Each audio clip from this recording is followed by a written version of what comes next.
What's happening, Bills Mafia? Ryan Thomas back on the Thomas Take Sports Podcast.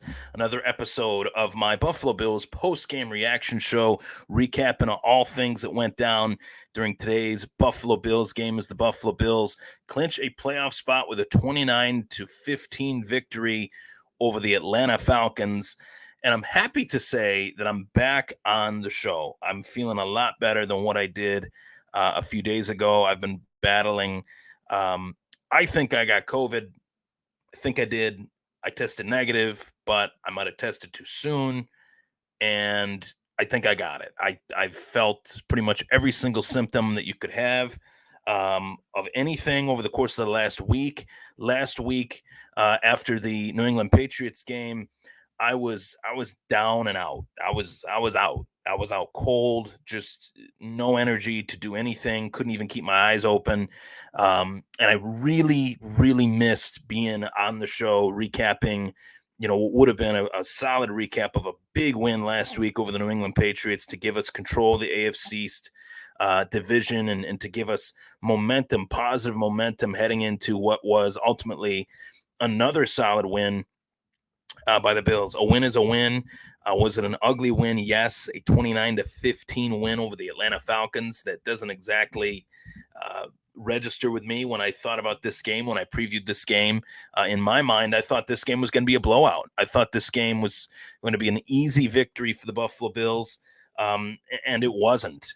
So the fact that this wasn't an easy win, the fact that we did battle some adversity, I feel like I got a lot to unpack within this game, and I'm very happy to unpack it right here, right now, on my podcast. The Thomas Take Sports Podcast is the name of the show. You can find it on Apple Podcasts, Google Podcasts, as well as Spotify, as well as my YouTube page. My YouTube page has seen steady progression on the show over the course of this season in terms of views.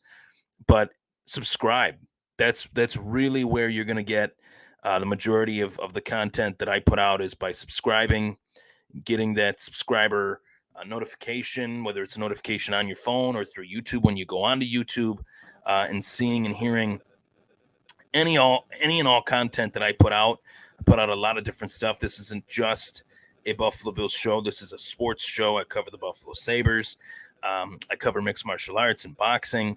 So there's a lot of content on here that, you guys would really enjoy. I think outside of just Buffalo Bills content, I know a lot of sports fans out there, a lot of my viewers and listeners out there, they're not just Buffalo Bills fans, they are sports fans. But obviously, with the setup that I got behind me, you guys know the subject matter, the content that I like to put out. The majority of that content is Buffalo Bills oriented. So thank you so much for your support. I've had a lot of awesome Bills Facebook groups reach out to me and wanting me to be, a part of their group as far as adding, my content to their group. So if you're following me from, another group, let me know who you are. Let me know where you're from. I always like to hear what makes you a Buffalo Bills fan. I think that's important to kind of learn where everybody comes from. I am born and raised Western New York through and through. So to have the opportunity to, interact with Bills fans, I think is pretty cool, pretty special, and it's something that I really enjoy. So let's get right to it. I'm feeling about 60%, which is better than I felt in a long time. So let's get right to it. Let's recap this game. And yeah, we got some people on. So fire away some comments too. I'll get to the comments at the end of the show. Of course, I see some comments trickling in. Yeah, glad to be back. So happy to have you back. Was wondering what happened after the Patriots game, guys. Yeah, I was down and out. For those of you that are just tuning in, I was out. I was not feeling good at all. I was on the physically unable to perform the PUP list. I could not be behind the microphone. I'm feeling better than I was. Still not fully recovered, but feeling better. So let's get right to it. Recapping this game. This game was a hard win, and it shouldn't have been. Realistically, I'm not going to dive too deep into this, but just in terms of the sole fact that, going into this one, I thought this would be a blowout. It wasn't. The Bills made this game very hard on themselves, especially at the tail end of the first half. And during the first half, I'm wondering why the Bills are not running the football. It's a very slick field out there, but it's a very tough game to get a firm grasp on the football. You saw Josh Allen throwing accurate passes. It's not like the passes weren't accurate, but Stephon Diggs, Gabe Davis, Cole Beasley, these sure-handed receivers were having a very hard time trapping the football with their hands, trapping the football with their body. It was just very tough, slick conditions out there that provided a lack of a passing game early in this one. And I thought we would see more of a run game in the first half, but that run game finally showed up and showed out as the Bills finally showed they can run the football. But why now? Why now? Why week 16 or 17, I should say, in the regular season? Why was it achievable now? Why did it take so long for the Bills to be able to establish any sort of a run game this season? I've been pounding the table for the Buffalo Bills to have any sort of a run game this year, and it finally, came to fruition. Devin Singletary proved at last that, yes, he is the RB1, the running back one of this team. And I think a few things play a major factor as to why Singletary was so successful. Player that I really liked today, player that I want to zero in on and encourage you guys, if you guys tape the games and go back and watch the games like I do to see who really stands out. Ryan Bates was fantastic in this one. I thought he really looked good as far as a guard, pull guard, creating running lanes, creating holes for Devin Singletary, and being that massive physical presence that is Ryan Bates, as well as Spencer Brown. It's provided the Bills with a little bit of just an old school smash mouth style offensive line that they haven't really had these last few years. And it's nothing against John Feliciano or Darrell Williams or some of these other linemen that have come and gone and have started for us over the course of the last few years. It's just that this young, athletic, powerhouse style offensive lineman that Ryan Bates is, that Spencer Brown is, you see a true difference in terms of just the style and the aggressiveness and the anticipation from Devin Singletary as a runner. When those guys are on the line, I saw Devin Singletary fighting for every single yard, and it's not as if Devin Singletary doesn't fight for every single yard. It's more as if the style of running, the momentum building type style of running that the Buffalo Bills implemented in this game was essential to victory. If we did not establish any sort of a run game and we just continued to go back to the well of throwing the football with Josh Allen not really being able to grip the ball, the receivers not really being able to grip the ball either, being that the conditions were slick, I don't think we would have won today. I think we would have had a real tough time winning this game had we continue to go that route as far as just this one-dimensional, style of offense. I'm happy to say that Devin Singletary had a day. He had a huge day, a day that I think saved this team today. I think saved Josh Allen today in a game where he couldn't really be himself due to the weather and due to this Falcons defensive line that just stayed right up in front of them, tried to tip passes at the line anytime they had the opportunity to. They were in the proper position in clutch situations as well. So, I'm looking at the stats of the day. Devin Singletary, 23 carries, 110 yards, and 2 touchdowns. He definitely had a day. And Josh Allen had 15 carries for 81 yards and 2 touchdowns. This was a day where you needed to be able to run the football. This was a day that Buffalo needed to use this game as an opportunity to establish a run game. And they did that. I think they did that a little too late for my liking. I would have liked to have seen it, earlier on in this game. But nonetheless, it's, they did it and they accomplished it and they got the win. All it takes, all that matters is the win. The second quarter was not kind. We were outscored 13-0. Atlanta came into the second half with a 15-14 lead that had, the commentators shocked that Atlanta was able to start the second half with a win, with a 1-point lead. This was not Josh Allen's best day in the passing department. 11 of 26, 17 quarterback rating, 3 interceptions. But on Josh Allen's worst day, this team still found a way to win. And I think that there is a silver lining in that.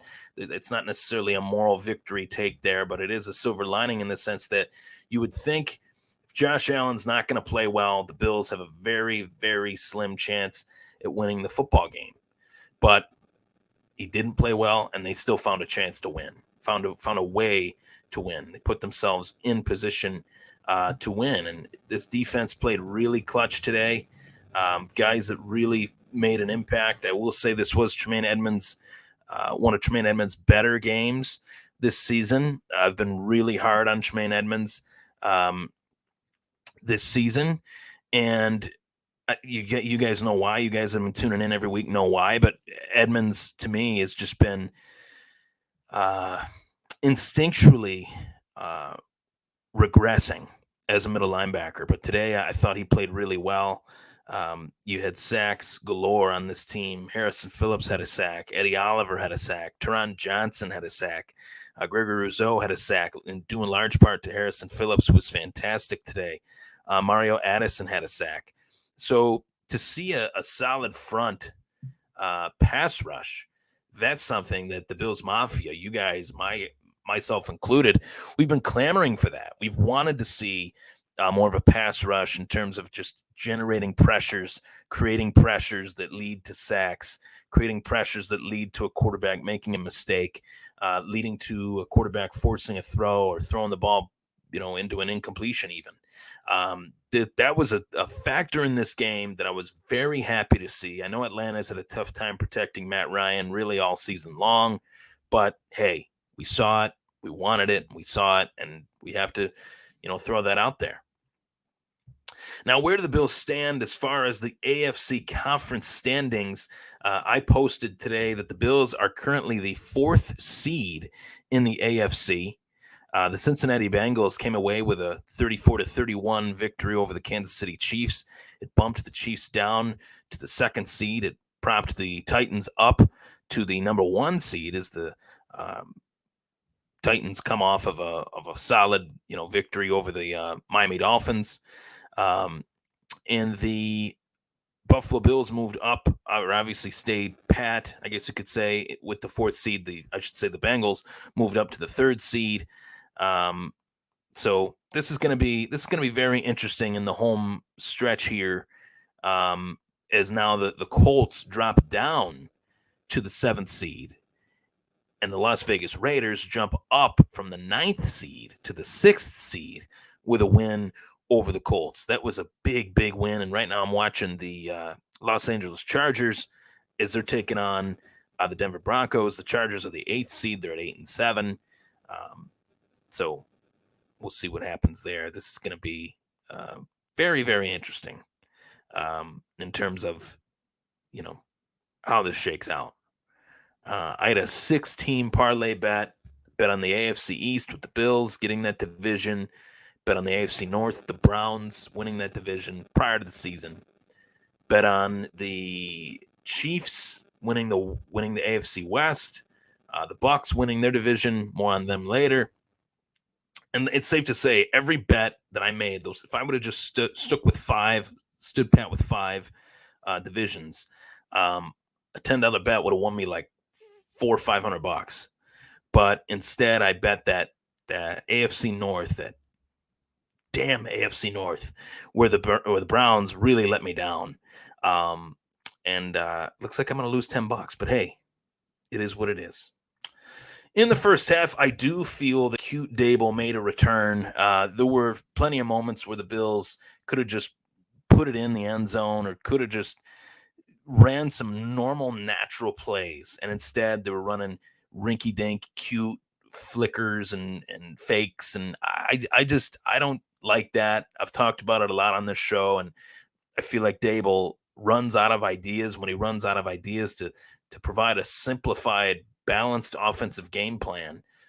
You start to see him make these decisions that lead to turnovers, lead to mistakes, lead to moments in a game that shouldn't happen. And that's what I think led to a really piss poor end of a first half in this game. I want to hear your thoughts, though, in this one. So let's get to some comments here. Cute Dable making a return. I think they finally just said, hey, we're going to run the football. We're going to try to run the ball. We're going to try to just wear down the Falcons. And they were able to do that. I should have done it from the first half on. I don't know what they were thinking, but hey, it is what it is. More of Cute Dable making a return. So Jeff Davis says, I know there is a lot going on in Buffalo, but do they really have to make everything is interesting? Right. This team is tough to root for, Jeff. This team is not easy to root for in the sense that these games that should be easy wins, and they prove that it could be an easy win. They prove it in the first half, first quarter and a half, I should say, with a solid effort there. In the first quarter-ish, 14-2 at one point. And then they just let these teams fall right back into it. And that's something that it's so frustrating for me. It's something that I can't wrap my head around why. I know why. I think, to be honest with you, I think Dable's play calling keeps these teams in games where it shouldn't. And I feel like his inability, or I guess I should say trepidation, towards creating a running offense really is what holds the Bills back. Over relying on Josh Allen. I don't think there's a single team in the National Football League that relies on their quarterback more than the Bills do with Josh Allen. Chris Madison says, Singletary made me eat my words today on his ability at running back. He looked great the last two games. Yeah, he's played fantastic, and I've always believed in him. I really have hammered that home throughout the last 2-3 years. It's really easy to rag on a guy that was putting up the lack of results that he was, but just based on his talent, I know he's capable of more. I know that the offense, provided it's ran the right way, and the intricacies of that are so much easier said than done. One sec here. The intricacies of that are so much easier said than done, but realistically, the plays that are called, the run plays that are called, the way the run plays are designed are not conducive to his skills. They don't mesh with his skills. Devin Singletary is a low center of gravity back. He's a guy that doesn't have a lot of speed, but he's definitely a guy that can break tackles. And he's not somebody that you try to bang inside the guard in the center. He's somebody that you put out on a stretch. He's somebody that you put out with run blockers in front of him, on tosses, with pull guards, moving in motion. As soon as the run play is called, the right guard runs to the left guard runs further to the left to create that lane for him. And that's what I saw today. Ryan Bates leading the way, as well as Spencer Brown. I thought on the right side, he did really well again. Allen was fairly protected in this one, and I thought the offensive line actually looked pretty good. This starting five, with Ike Bodker out, really didn't miss a beat. I'm not the biggest Ike Bodker fan, but still, the guy's a starter. He's been a starter. He's out of the lineup. You expect to see a little bit of a drop-off, but I don't think we did. I actually think we saw better results, as crazy as that sounds. Eric Williamson says, Harrison Phillips has quietly been balling out lately, earning a second contract. That second contract, something that players always talk about, contract number 2, trying to earn it. Harrison Phillips, hey, he was a terror on the defensive line today. The Gregory Rousseau sack, that was largely created by the pressure that Harrison Phillips was able to apply in terms of just flushing the pocket, forcing Matt Ryan to step up. When he should have stepped up, he stepped back. Gregory Rousseau, completely out of position. So, yeah, I agree with you. Harrison Phillips looked fantastic. Arcadia says it should have been a blowout if not for those 3 ints. I feel Dable was getting too cute with the pass. Too many cross routes with Atlanta just waiting with guys underneath. And yeah, and to your point, the interception specifically where you have Beasley and Davis on the right side of the field. The routes are conflicting routes, which what I mean by that is that one route can get in the way of another. And I think that's what we saw there. Confusion as far as one route getting in the way of another. Cole Beasley kind of stopped, waited for the ball, and it was an overthrown ball. But I think that there was quite possibly like an option to the route. Could have been, a decision on the route where Cole Beasley could have, decided to run that route instead based on the coverage he was given.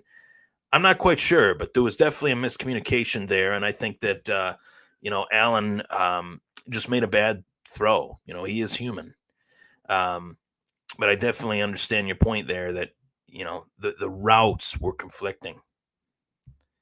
But all in all, this is a big win.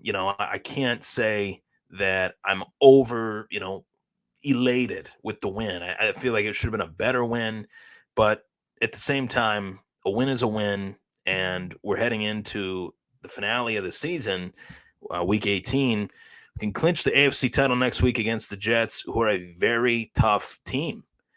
They're 4-12, but every single week, Robert Saleh has that team prepared as if they're 0-0, 0 wins, 0 losses. I've been very impressed with the way they've played in some of these games this year. Obviously, they beat Cincinnati. They almost beat Tampa Bay today. And last and certainly not least, that brings me to my final point. And that is a point that I really want to hammer home. When I am at my lowest point as a Bills fan, when I am at my most frustrated point as a Bills fan, I'll harken back to a few years ago when the NFL Network reported the Buffalo Bills traded for Antonio Brown. And Antonio Brown didn't come, and there was the whole situation with that. I am so thankful as I sit here right now, coming off of this win, coming off of a 29-15 win over the Falcons, that the Buffalo Bills did not get Antonio Brown. I am so thankful. I think I'm speaking for the entirety of Bills Mafia when I say I am so thankful that they didn't acquire Antonio Brown. Why? I've never seen a player do that. I've never seen a player take off his jersey, take off his pads, throw them in the stands, and walk off the field. Immediately after the game, Buccaneers head coach Bruce Arians stated that AB is no longer a part of the Tampa Bay Buccaneers, nor should he be a part of any team. I feel like the league should be done with him. The fans should be done with him. This guy has no care in the world over the state of his career. He's been given chance after chance after chance, the best of all time, for crying out loud. Gave him an opportunity to revive his career not once but twice with the Patriots and the Buccaneers, and he spit in his face. And the Buccaneers found a way to win even without him. So I'm saying, whew, no AB. Thank God. And with that, wrapping up the show, Thomas Take Sports Podcast, Buffalo Bills post-game show. Thanks for tuning in, everybody. Appreciate the support. I'll be back next week. Sorry I was gone last week. Was not feeling good. I'm slowly but surely getting better. It has been a process. I really feel after this, I have been taking this serious. I've been wearing my mask. I'm not telling everybody to go get vaccinated. I'm just saying in my situation, I am vaccinated, and this hit me like a truck. So I'm definitely happy that I'm feeling good, feeling fine, feeling ready to, inch closer to normalcy for myself. So it's good to be back on here interacting with members of Bills Mafia. As always, I appreciate the support. Subscribe to my YouTube channel. I have so much more content, scheduled content, pre-recorded content that is airing this week that will leave you guys excited. No doubt about it. Take care. Go Bills.